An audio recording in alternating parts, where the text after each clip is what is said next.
Welcome to Actors Are Born, the podcast that delves into the stories of the stars of cinema.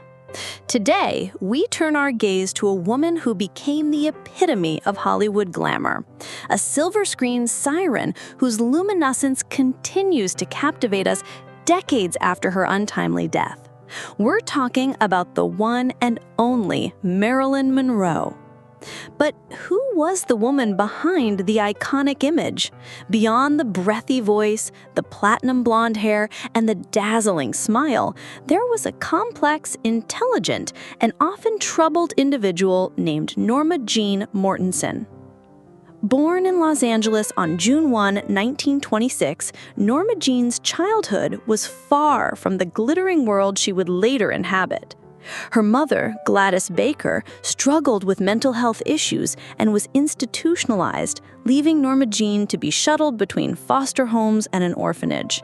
This tumultuous upbringing instilled in her a deep-seated insecurity that would follow her throughout her life.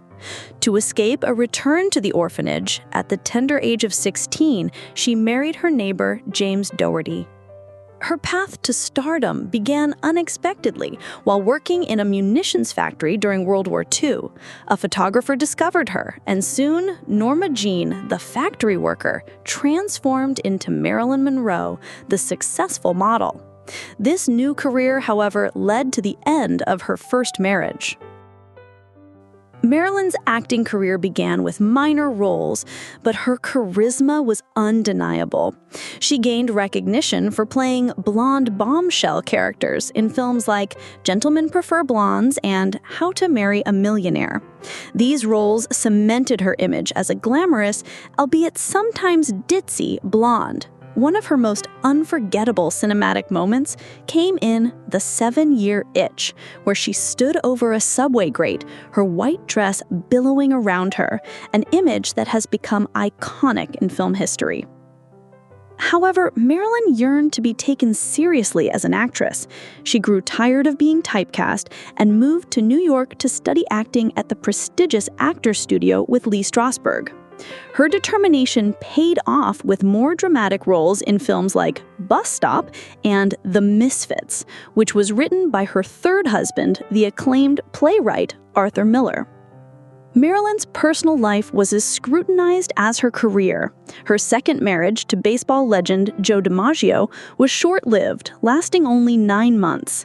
Their relationship was reportedly marred by his jealousy and possessiveness.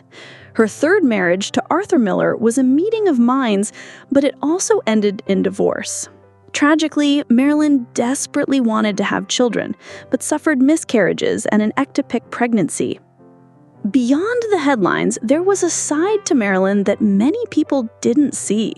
She was an avid reader with a personal library of over 400 books. A lesser-known fact is that her signature breathy voice was a technique she learned to overcome her childhood stutter. She was also a savvy businesswoman, becoming one of the first women in Hollywood to start her own production company.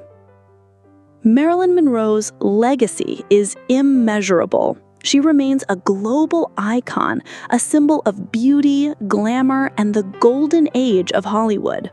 Her influence extends to fashion, art, and music, with artists like Andy Warhol and Madonna paying homage to her.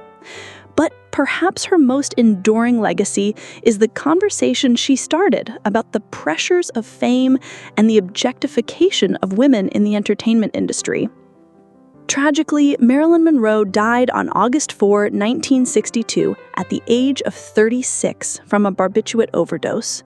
Her death was ruled a probable suicide, leaving a void in the world of entertainment and a sense of profound loss that is still felt today.